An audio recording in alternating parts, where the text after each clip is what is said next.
Difficult हो गया था, इस अब उसी के साथ कंटिन्यू कर रही हूँ। ट्रांसक्रिप्शन यूनिट में ये पेज नंबर 108 पे आपको दिखेगा, वहाँ पे जाके लिख लीजिए 2 या मार्क्स या 3 मार्क्स जो भी आपने लिखना है उसमें से क्वेश्चन ज़रूर आएगा। सो ट्रांसक्रिप्शन यूनिट जो है उस पर आपको ये 5 to 3 to 5 नज़र आ रहा है। चलो मैं जैसे NCERT में वैसे बना देती हूँ। So here is your 3 this is your 5 this is your 5 this is your 3 okay. So यहाँ पे थोड़ी सी जगह छोड़ के ये जो सीक्वेंस है, ठीक है, इस सीक्वेंस को बोला जाता है promoter region. This here, this is, इस सीक्वेंस को दिस इज प्रमोटर, और ये आ गया आपका terminator. Here is your promoter region, here is your terminator region. Understood? So promoter region, ठीक है, और ये जो बीच वाला स्ट्रैंड है, ये जो बीच वाला स्ट्रैंड है, this is called structural gene या कोडिंग रीजन। स्ट्रक्चरल रीजन या टेम्परेट जीन या स्ट्रक्चरल जीन या स्ट्रक्चरल रीजन या टेम्परेट या कोडिंग स्ट्रैंड, ठीक है। सो हमें पता है ट्रांसक्रिप्शन किसकी होनी है, दिस येलो पार्ट का ट्रांसक्रिप्शन होना है। So this yellow portion is actually template strand, this yellow section is what, template strand. तो ये ट्रांसक्रिप्शन है। यहाँ पे क्या बात हो रही है, यहाँ पे DNA से RNA बनाया जा रहा है और यहाँ पे एक ही स्ट्रैंड एज ए टेम्पलेट काम करता है, वो है 3 to 5। अब ठीक है, इतना याद रखना, this is your coding, this is your non coding strand, sorry this is your non coding strand और template strand. 5 to 3 the red portion is your coding strand. ये तुम्हारा क्या है, कोडिंग स्ट्रैंड। ये सबको पता है कि कोडिंग स्ट्रैंड क्यों है, ठीक है। So this is your coding strand. Promoter region and terminator region. Promoter होगा जहाँ, जैसे ये प्रमोटर रीजन है, तो ये जो प्रमोटर रीजन होता है, यहाँ से नाम से ही पता चलता है प्रमोटर रीजन मतलब यहाँ से स्टार्टिंग होगी, टर्मिनेटर रीजन यानी यहाँ से एंड होगा। याद रखना मेरी बात। तो we are going to transcribe this 3 to 5। Promoter से स्टार्टिंग होगी, टर्मिनेटर से अंत होगा। तो यहाँ से अगर स्टार्ट हो रहा है तो ये जो आपका पर्पल हिस्सा है, सिर्फ यहाँ पे वो कोड्स है जिसको ट्रांसक्राइब किया जाएगा। दैट इज़ वाई इसका नाम हमने रखा है स्ट्रक्चरल रीजन या स्ट्रक्चरल जीन। सो DNA का मान लो कि 6 फुट का सीक्वेंस है, उसमें से मान लीजिए 2 इंच जो है वो आपका ट्रांसक्रिप्शन यूनिट है। 2 इंच का भी कुछ हिस्सा ही ट्रांसक्राइब होता है, that is your structural gene. यहाँ से स्टार्ट होगा, यहाँ पे ख़त्म होगा, और हमने ट्रांसक्राइब करना है सिर्फ इस रीजन को। अंडरस्टूड? समझे मेरी बात कि नहीं समझे? प्रमोटर रीजन को हम अपस्ट्रीम भी बोलते हैं, जहाँ पे प्रमोटर बॉक्स होगा, जहाँ पे प्रमोटर होगा उसको हम क्या बोलते हैं, अपस्ट्रीम। जहाँ पे प्रमोटर होगा उसे हम क्या बोलते हैं, अपस्ट्रीम। 5 या 3 की बात नहीं, जहाँ प्रमोटर है दैट इज़ अपस्ट्रीम, और जहाँ पे टर्मिनेटर है दैट इज़ योर डाउनस्ट्रीम, ठीक है। जहाँ पे प्रमोटर है दैट इज़ योर अपस्ट्रीम, जहाँ पे आपका टर्मिनेटर है that will be your downstream. Understood? So ये आपको 2 मार्क्स में ट्रांसक्रिप्शन यूनिट पूछा जाता है। सो ट्रांसक्रिप्शन यूनिट का आपको समझाने का मतलब है कि भैया हमारे पास 6 फीट का DNA, उसमें से कुछ सेक्शंस है जो DNA प्रोटीन में कन्वर्ट किया जाएगा। द सेक्शन डबल स्ट्रैंड में से सिर्फ एक ही स्ट्रैंड है, that is yellow one, which will be converted into that strand. उसे हम टेम्पलेट स्ट्रैंड बोलते हैं, नॉन कोडिंग बोलते हैं। और उसमें से भी 2 हिस्से हैं, एक प्रमोटर है और एक आपका टर्मिनेटर है। सो प्रमोटर रीजन वो बॉक्स है जहाँ पे आपका स्टार्टिंग होगा, टर्मिनेटर वो है जहाँ पे आपका अंत होगा। अंडरस्टूड? समझे कि नहीं समझे? ठीक है। तो जहाँ पे प्रमोटर है दैट इज़ योर अपस्ट्रीम, और जहाँ पे टर्मिनेटर है दैट इज़ योर डाउनस्ट्रीम। आपने टेम्पलेट स्ट्रैंड को देख के चलना, आपने 3 5 को देख के चलना है, 5 3 को देख के नहीं चलना है। अंडरस्टूड? बनाओ इसको, 2 मिनट ले लो, रिपीट पे सुनो, उसके बाद आप इसको मुझे बताएंगे, क्योंकि मुझे पता है ये ट्रांसक्रिप्शन यूनिट 2 मार्क्स में ज़रूर आएगा। Now what you require for transcription. Transcription के लिए आपकी रिक्वायरमेंट एंजाइम,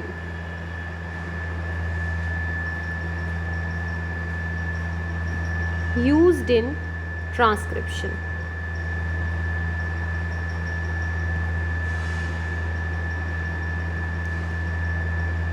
जो एंजाइम हम ट्रांसक्रिप्शन में यूज़ करते हैं उस मेन एंजाइम है RNA पॉलीमेरेज। और ये RNA polymerase, RNA main enzyme यहाँ पे आरएनए पॉलीमरेज है, और ये आरएनए पॉलीमरेज क्या कर रहा है, डीएनए को देख के आरएनए बना रहा है। ये क्या कर रहा है, डीएनए के टेम्पलेट को देख के आरएनए बना रहा है, तो हम इसको बोलते हैं डीएनए डिपेंडेंट आरएनए पॉलीमरेज।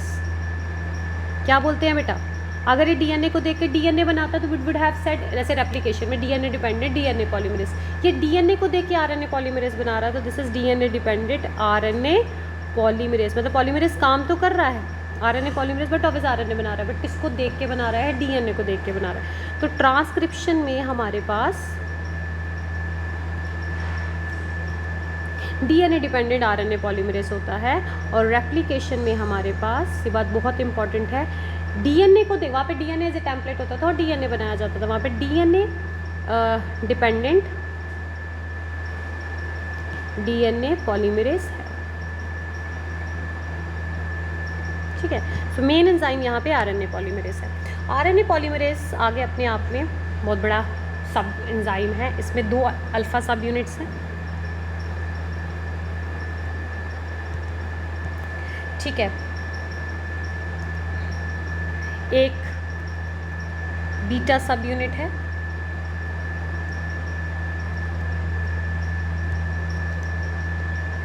एक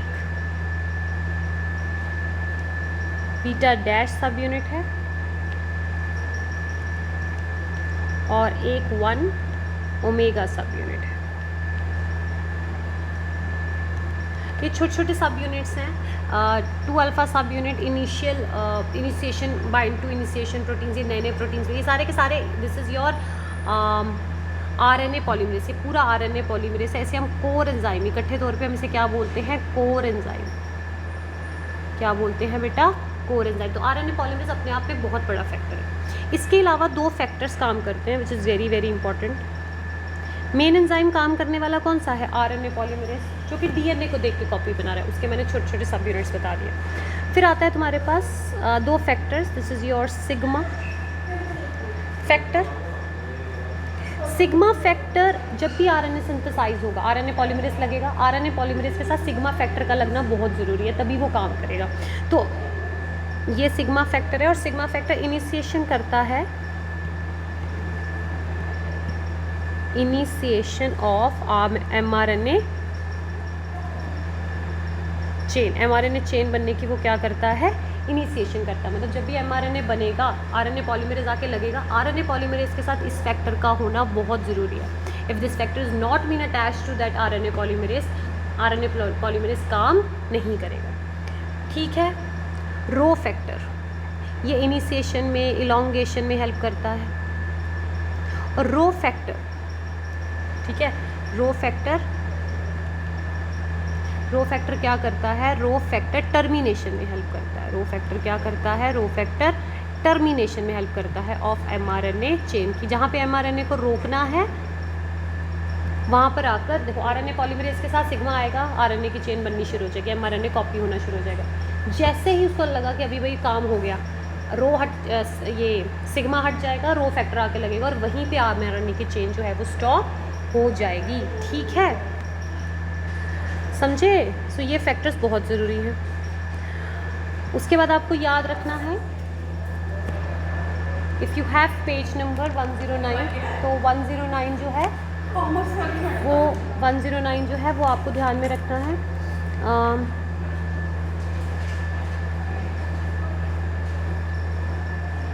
109 पे आओ। In genetic code, rRNA, types of RNA in the process of transcription. The mRNA provides a template.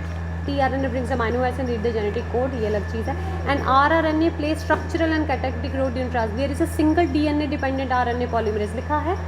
DNA dependent RNA polymerase का मतलब है DNA को देख के RNA polymerase काम जो है वो कर रहा है। बाइंड्स टू द प्रमोटर, वो कहाँ पे जाकर जुड़ेगा, प्रमोटर पे जाकर जुड़ेगा। अभी हम इसको करेंगे। मैंने जानबूझ की वीडियो ली है ताकि मैं एनिमेशन ऐड कर सकूँ और ये तुम्हारे दिमाग में बैठ जाएगा। Please write it down. Binds to promoter and initiates transcription, और ट्रांसक्रिप्शन को वो स्टार्ट करेगा। It uses nucleotide triphosphates as a substrate. में जब पढ़ेंगे तब बताएंगे, मेरा मेन। ठीक है,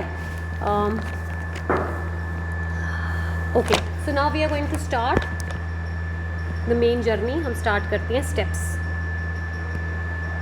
सो हमारे पास I am going to take 3' to 5'. So this is the 3'.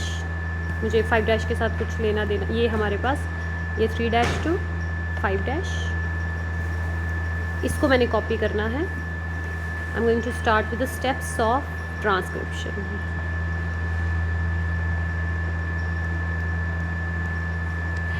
सो ये मेरे पास ट्रांसक्रिप्शन यूनिट है, ये डीएनए का स्ट्रैंड है जिसको आपको कॉपी करना है. मालूम ये आपका 3' 5' है ना, ऐसे ही है. अब मैम ये मेरे पास डीएनए स्ट्रैंड है, मैंने आपकी सहूलियत के लिए बताया मैम ये प्रमोटर बॉक्स, बट है क्या प्रमोटर बॉक्स की, क्या बोलना क्या चाहते हैं मैं, व्हाट इज़ प्रमोटर बॉक्स, ये तो नई चीज़ बता दी. सो प्रमोटर बॉक्स कुछ नहीं है. इफ़ यू रिमेंबर, यहाँ पे कोई हेलिकेस एंजाइम नहीं है जो डीएनए के हेलिक्स को खोलेगा. मतलब ये चेन कुछ इस तरह से है ओरिजिनलिटी में. If you see this is yellow and this is your red and this strand DNA is quite like this. ऐसे ही है ना असली में. तो 5' to 3' 3' to 5'. This is quite. अगर इसको इससे एक चेन की कॉपी भी बनानी है तो उसको खोलना तो पड़ेगा. और यहाँ पे खोलने के लिए अब यहाँ पे क्या होता है, आरएनए पॉलीमरेज कहता है मैं आ गया, मान लीजिए आरएनए पॉलीमरेज है. तो सबसे पहला step I am going to start with initiation. तो इसके 3 स्टेप्स हैं, initiation, elongation and third would be termination. Third क्या होगा, टर्मिनेशन. तो 3 स्टेप्स में मैंने बनाया. अब इनिशिएशन है, निश्चय में हमने यहाँ से पढ़ना है या हमने यहाँ जाना है, कुछ भी आप करते हो तो there is a starting point. अब आरएनए पॉलीमरेज ने लगना है, इतना बड़ा डीएनए उसका एक छोटा सा सेगमेंट है, आरएनए पॉलीमरेज ने आके लगना है. अब वो लगेगा कैसे, उसको कैसे पता कि मुझे 5' पे लगना है कि मुझे 3' पे लगना है, मुझे कहाँ से स्टार्ट करना है. जैसे हमने डीएनए में पढ़ा था कि हेलिकेस बड़ा चालाक था, वो ORI ओरिजिन ऑफ रेप्लिकेशन ढूंढता था, वो टाटा साइट्स ढूंढता था. क्यों, क्योंकि टाटा साइट्स जो थे, टाटा साइट्स का मतलब है TA वाले साइट्स, क्योंकि बॉन्ड्स छोटे 2 बॉन्ड्स है तो तोड़ने आसान है. आरएनए पॉलीमरेज कहता है जब वो कर सकता तो मैं क्यों ना करूँ, वो भी यही करता है. बस प्रमोटर बॉक्स वही है. ये जो तुम्हारा प्रमोटर बॉक्स है, ये मान लो कि ये प्रमोटर बॉक्स है. ये प्रमोटर बॉक्स है क्या, ये प्रमोटर बॉक्स है यहाँ पे इस रीजन पे TA बहुत ज़्यादा होते हैं. ये प्रमोटर बॉक्स है. ये तुम्हारा प्रमोटर बॉक्स नहीं है, this is your terminator region. इसकी बात अभी मैं नहीं कर रही हूँ. ये टर्मिनेटर रीजन है. तो ये टाटा बॉक्स है, इसको मैं टाटा बॉक्स या प्रिबनो बॉक्स बोलते हैं. बहुत सिंपल सी बात है भी, उसको तोड़ना है. उसको जब ये आरएनए पॉलीमरेज लगेगा, उस आरएनए पॉलीमरेज को ये बॉन्ड्स, ये दोनों स्ट्रैंड्स आपस में हाइड्रोजन बॉन्ड्स से जुड़े हुए हैं ना. तो पहले इन बॉन्ड्स को उसको स्ट्रैंड डीएनए को बीच में से तोड़ेगा, धीरे धीरे डीएनए खुलेगा, फिर उसकी कॉपी करेगा और आरएनए बनाएगा. तो आरएनए पॉलीमरेज कहते हैं अब हेलिकेस तो मेरी हेल्प कर नहीं रहा, इस केस में आरएनए पॉलीमरेज ही खोलता है. आरएनए पॉलीमरेज ही डीएनए की चेन को अनवाइंड करता है और हाइड्रोजन बॉन्ड्स को ब्रेक करता है. तो सबसे पहले इनिशिएशन में अगर मैं देखूँ तो इनिशिएशन में क्या हो रहा है, इनिशिएशन में सबसे पहले रिकॉग्निशन होती है ऑफ प्रमोटर रीजन. तो सबसे पहले क्या हो रही है बेटा, रिकॉग्निशन ऑफ प्रमोटर रीजन. तो सबसे पहले जो आपका प्रमोटर रीजन है रिकॉग्नाइज हो रहा है और आरएनए पॉलीमरेज इसको रिकॉग्नाइज कर रहा है. ये टाटा बॉक्स है, मेरे से TA ज़्यादा है. तो यहाँ पर आकर आरएनए पॉलीमरेज कहता मैं आ गया, मैं यहाँ पर आकर लग जाऊँगा, यहाँ पर आकर ये आरएनए पॉलीमरेज, इसके साथ कोई लेना देना नहीं है. तो यहाँ पर आकर आरएनए पॉलीमरेज ने लगा दिया. अब आरएनए पॉलीमरेज क्या करता है, जैसे आरएनए पॉलीमरेज यहाँ पर आता है, मैंने आपको क्या बोला, जैसे आरएनए पॉलीमरेज आएगा वो रो फैक्टर भी यहाँ पर आकर लग जाएगा. तो यहाँ पर सिग्मा फैक्टर आकर लगता है. तो मान लो कि यहाँ पर क्या लग गया, RNA polymerase plus sigma factor. So recognition of promoter region, RNA polymerase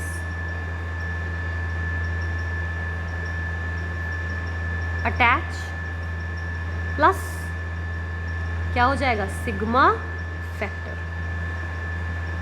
attach हो जाएगा.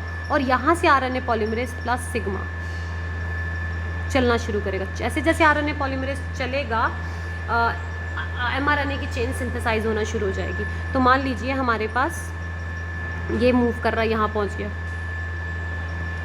आरएनए पॉलीमरेज हाइड्रोजन बॉन्ड्स तोड़ता जा रहा है, आपका जो डीएनए है वो खुलता जा रहा है. So I have used yellow colour. So this is yellow colour, ये खुल गया. दिस इज़ RNA, ये भी खुल गया। तो यहाँ पे RNA पॉलीमरेज आगे पहुँच गया, सिग्मा फैक्टर साथ साथ में चल रहा है, और साथ साथ में क्या हो रहा है, न्यूक्लियोटाइड्स ऐड हो रहे हैं। मतलब अगर इस पे G था, इस पे C, अब ये G और C आए कहाँ से? न्यूक्लियोटाइड्स को सबसे पहले जैसे हमने DNA में एक्टिवेट किया था, यहाँ पे भी हमने न्यूक्लियोटाइड्स को क्या करना है, एक्टिवेट करना है। बट यहाँ पे कौन से न्यूक्लियोटाइड्स को एक्टिवेट करना है? Activation of same ribonucleotides. तो हम राइबोन्यूक्लियोटाइड्स को क्या कर रहे हैं, एक्टिवेट करें। मतलब CMP से हम CTP बना रहे हैं, क्योंकि जब जोड़ेंगे तो बॉन्ड्स में हमें एनर्जी चाहिए ताकि वो जुड़ जाए।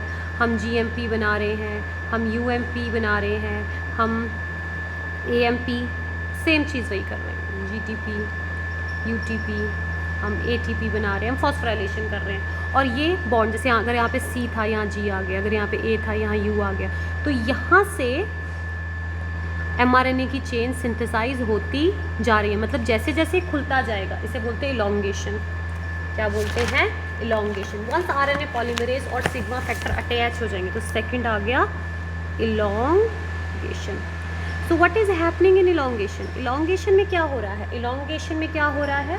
इलॉन्गेशन में RNA polymerase plus sigma factor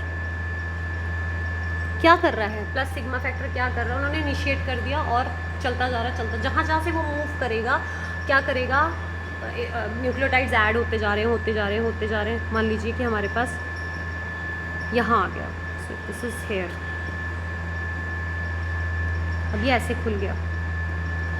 सो क्या होगा, ये चेन, दिस इज 5' अगर यहाँ पे 3' था तो mRNA कैसा बनेगा? 5'। ये चलता जा रहा है, चलता जा रहा है, चलता जा रहा है, खुलता जा रहा है। समझ आ रही है मेरी बात? मतलब यहाँ से कॉपी होते जा रहे हैं सीक्वेंसेस और ये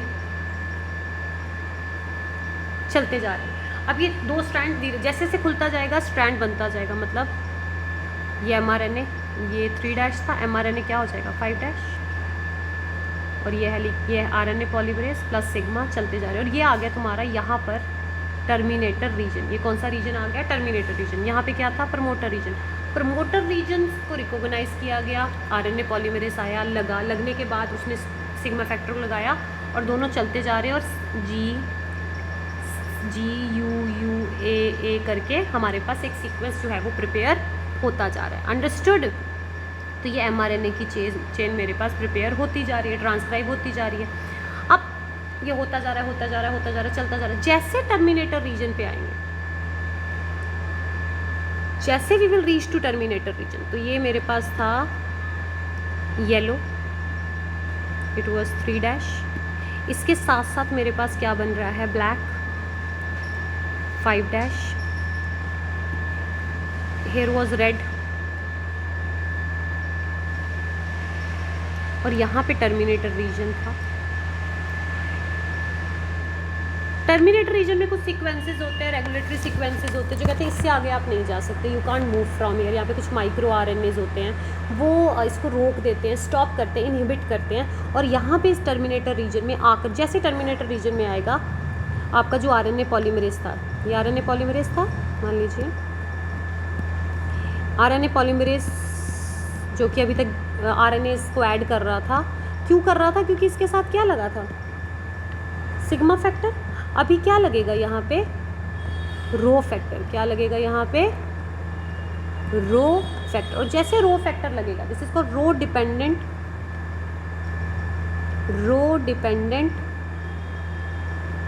टर्मिनेशन। क्या बोलते हैं इसको? Rho dependent termination. कि जैसे rho factor is hexameric protein, ये बहुत बड़ा प्रोटीन होता है।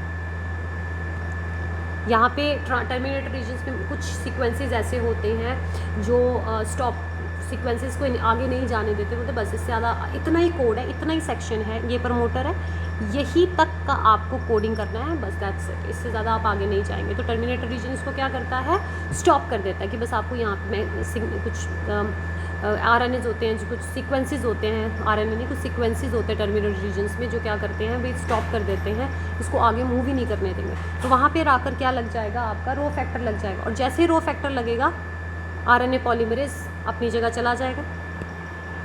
क्या हो जाएगा, आरएनए पॉलीमरेज अपनी जगह चला गया, जो डीएनए था अब आपके पास क्या सीक्वेंस है, अब आपके पास क्या प्रिपेयर हो गया। If you see from first, यहाँ से स्टार्ट हुआ था, अब देख रहे हो ये 5 डैश है mRNA का, दिस इज mRNA है ना, ये mRNA बन रहा है। इस mRNA को मैंने आपको क्या बोला, RNA हमारे जैसे RNA बनेगा कुछ इसमें यूरेसिल है ना, एंजाइम्स होते हैं न्यूक्लियसेस, वो एक्टिव हो जाते हैं, कहते हैं ख़त्म करो, इसमें तो यूरेसिल है, इसको ख़त्म करना बड़ा ज़रूरी है। तो इस 5 डैश के ऊपर, इस 5 डैश के ऊपर देखो भगवान ने बोला कि नहीं, जो चीज़ बनी है उसका प्रोटेक्शन बहुत ज़रूरी है। सो अब याद रखना यहाँ पे जो 5 डैश इसको कहते हैं कैप, ये हेड है, दिस इज़ योर हेड। अब एंड में टर्मिनेशन रीजन हुआ तो मेरे पास ये वापस वाइंड अप हो जाएगा, खुलता जा रहा है, बंद होता जा रहा है, और मेरे पास ये सीक्वेंस दोबारा से वाइंड अप हो गया है ना। सो this is 5 dash, this is 3 dash, this is 3 dash, this is 5 dash. Okay, this is termination, ये लास्ट है। टर्मिनेशन ये बंद हो गया और हमारे पास एक चेन क्रिएट हो गई कुछ इस तरह से, 3 डैश टू 5 डैश से 3 डैश। तो ये मेरे पास क्या क्रिएट हो गया, mRNA। क्या क्रिएट हो गया, mRNA। सो इनिशिएशन में क्या हुआ है, आरएनए पॉलीमरेज और सिग्मा फैक्टर लगे, initiation, elongation and termination. Initiation में क्या हुआ, सबसे पहले जब भी आपको ट्रांसक्रिप्शन आते हैं, पहले इसका आप बता दीजिए डेफिनेशन जो भी है, फिर आपने ट्रांसक्रिप्शन यूनिट बनाना है। ट्रांसक्रिप्शन यूनिट में need to understand we are going to transcribe only 1 templates, 1 strand, that is your 3 dash to 5 dash. Now this 3 dash to 5 dash strand में सारा का सारा नहीं होगा, जहाँ से सीक्वेंस है, जहाँ से टाटा बॉक्स है, उस बॉक्स को हमने प्रमोटर बोला क्योंकि वहाँ से स्टार्ट होता है और हम इसको अपस्ट्रीम बोलते हैं। अगर आपसे कोई क्वेश्चन पूछे 5 dash to 3 dash 3 dash to 5 dash में अपस्ट्रीम कहाँ है, जहाँ पे प्रमोटर होता है वो अपस्ट्रीम होता है और जहाँ पे टर्मिनेटर रीजन होता है वो डाउनस्ट्रीम होता है। डन। फिर सेकंड स्टेप आता है, इनिशिएशन में सबसे पहले क्या लग गया, RNA polymerase plus sigma factor लग गया, इनिशिएशन शुरू हो गया। आरएनए यहाँ पे हेलिकेज ओपन नहीं कर रहा है चेन को, RNA polymerase itself is unwinding और डिस्ट्रॉइंग दी और ब्रेकिंग द हाइड्रोजन बॉन्ड्स। जैसे जैसे वो मूव करेगा mRNA की चेन प्रिपेयर होती जाएगी। mRNA की चेन ये 3 डैश है तो mRNA पे क्या होगा, 5 डैश। अभी तक इसको खतरा है क्योंकि 5 डैश खुली चेन है भाई, तो खुला नहीं होता, अभी यूरेसिल आके एंजाइम जो है वो दखल अंदाजी करेगा, तोड़ेगा। इसका भी हम आगे सोल्यूशन निकालेंगे। जैसे जैसे RNA polymerase sigma factor move करेंगे, this is 3 dash, this is 5 dash, this is 3 dash, this is 5 dash, this is 5 dash, this is 3 dash. जैसे जैसे आगे मूव करेंगे फिर आता है इलॉन्गेशन। जैसे जैसे आगे मूव करेंगे चेन बढ़ती जाएगी है ना। फिर आता है आपके पास टर्मिनेशन। तो टर्मिनेशन पे आके आपका